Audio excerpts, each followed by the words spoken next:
Our top story tonight, a new bill coming out of Madison involving the use of psychedelic mushrooms as a way to treat post-traumatic stress disorder. Good evening and thanks for joining us. I'm Natalie Shepard. I'm Jessa Brycebeck. We appreciate you being there. The proposal from a bipartisan group of lawmakers would start a program to test the treatment. CBS 58's AJ Bayatpour talked to one of the state's leading researchers in this area. He joins us in the studio to explain why there's some growing momentum around letting veterans try it.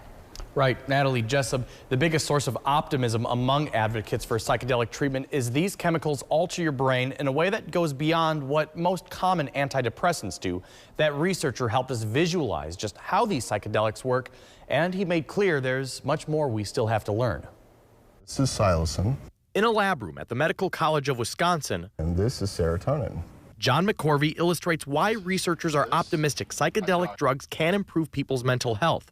The structure of the compound in drugs like psilocybin, which you might know as magic mushrooms, is almost exactly the same as serotonin, the natural chemical in our bodies that affects things like mood and appetite. So this compound basically has an ability to go straight to the source of this important serotonin receptor to have its biological effect. McCorvey says the psychedelic drug interacts with those receptors in a way that can alter one's outlook long after the hallucinations stop. And then through understanding your own thinking, you can basically change your behavior with it.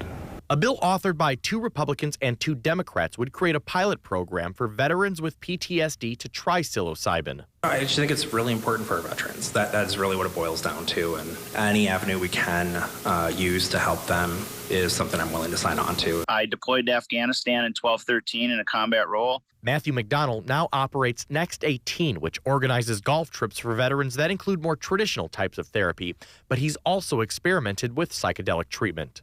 Psychedelics allowed me to look at it differently. It opened up my world. It opened up my brain. This bill would authorize experimental use through UW-Madison. McCorvey says those trials will help researchers make treatments that are more safe and more effective.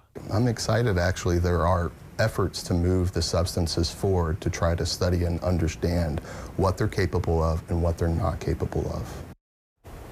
And in these treatment settings, approved veterans have a full-on psychedelic experience. Those last between 4 and 6 hours. McCorvey says research is showing the positive effects on your brain's receptors can then last for weeks or even months after just 1 or 2 doses. It is pretty fascinating stuff, no matter where you fall on the fence, if you will. Are there concerns about safety, AJ?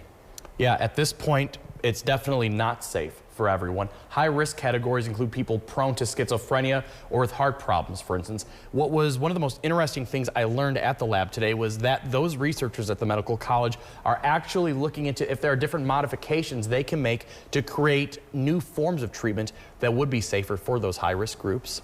Wow, it is so interesting. Yeah. We'll be watching where this goes. All right, AJ.